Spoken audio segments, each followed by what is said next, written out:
पुराने समय की बात है। एक व्यक्ति अक्सर उदास रहता था। उसे लगता था कि उसके जीवन में कोई खुशी नहीं। उसे दूसरों से हमेशा शिकायत रहती थी। वो किसी ऐसे इंसान की तलाश में था जो उसे इन सभी दुखों से छुटकारा दिला सके। फिर एक दिन किसी आदमी ने उसे एक साधु बाबा का पता बताया। वह साधु घने जंगल में रहता था, आबादी से दूर।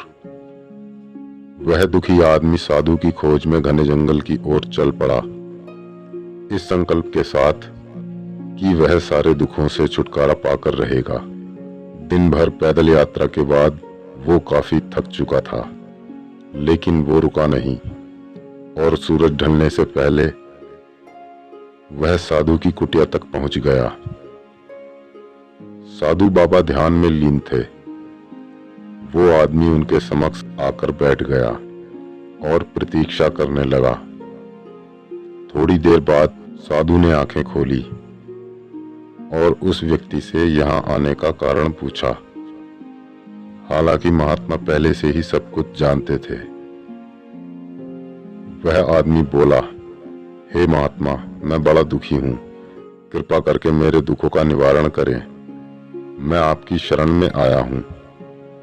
महात्मा मुस्कुराए और बोले, बेटा तुम काफी थक गए हो, आज रात यहीं विश्राम करो, कल तुम्हारे सभी दुखों का निवारण हो जाएगा। जब वह आया था तो बड़ा बेचैन था, मगर अब एक उम्मीद जगी, क्योंकि दुख और सुख के बीच की दूरी सिर्फ रात भर की ही थी। वह संतोष के साथ सो गया।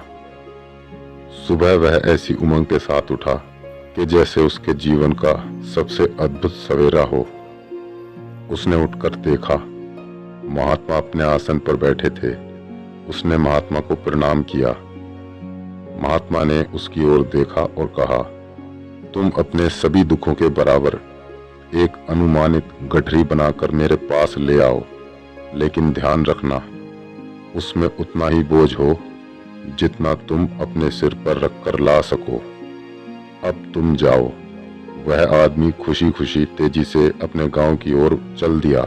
वह दोपहर तक ही अपने घर पहुंच गया।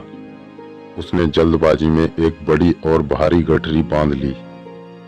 उसे लगता था कि मेरे दुख इतने ज्यादा हैं तो ये गठरी भी बड़ी और भारी होनी ही चाहिए। उसने गठरी में कई ईंट पत्थर रख लिए थे।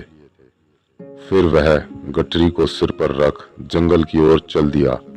गठरी इतनी भारी थी कि इतने बोझ के साथ इतने लंबे रास्ते को तय कर पाना उस आदमी के लिए संभव नहीं था, मगर उसकी उम्मीद, उसकी आशा उसे ऊर्जा दे रही थी, उसे चला रही थी। आखिरकार वह देर रात महात्मा के पास पहुंच गया। उसके पहुंचते ही साधु ने एक और इशारा करते हुए कहा, तुम्हें आगे बहुत सी गठरियां दिखेंगी, तुम किसी एक गठरी से अपनी गठरी बदल लो। वह तुरंत उस दिशा में चल दिया जहां घने वृक्षों के बीच से गुफा जैसा रास्ता था।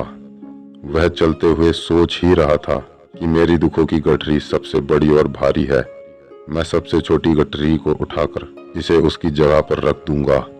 वह अचानक अपने ख्याल से बाहर आया तो देखा वह एक रहस्यमयी जगह पर खड़ा था। उसके चारों ओर बहुत बड़ी बड़ी गठरियां मौजूद थीं। वो जैसे जैसे आगे गया उसने देखा यहाँ तो मकान से भी बड़ी गठरियां हैं। अंत में उसने पाया कि यहाँ पर सबसे छोटी गठरी उसी के पास है। वह आदमी अपनी गठरी के साथ ही वापस आ गया, क्योंकि अब उसे उसके सभी सवालों का जवाब मिल चुका था। ये कहानी अकेले उस आदमी की नहीं है, ये कहानी हर उस आदमी की है जो खुद को सबसे दुखी समझता है। सच तो ये है, उसने अभी तक अपनी आंखों को मूंद रखा है, जो सिर्फ अपनी जरूरत, अपना स्वार्थ देखता है, जो हमेशा सिर्फ अपना फायदा और अपनी ही खुशी चाहता है, फिर चाहे इससे दूसरों को दुख और नुकसान ही क्यों ना होता हो। तो ऐसा इंसान जीवन में कभी खुश नहीं रह सकता। बाहरी खुशी एक भ्रम है, असीम शांति और आनंद चेतना में है। भीतर ही है।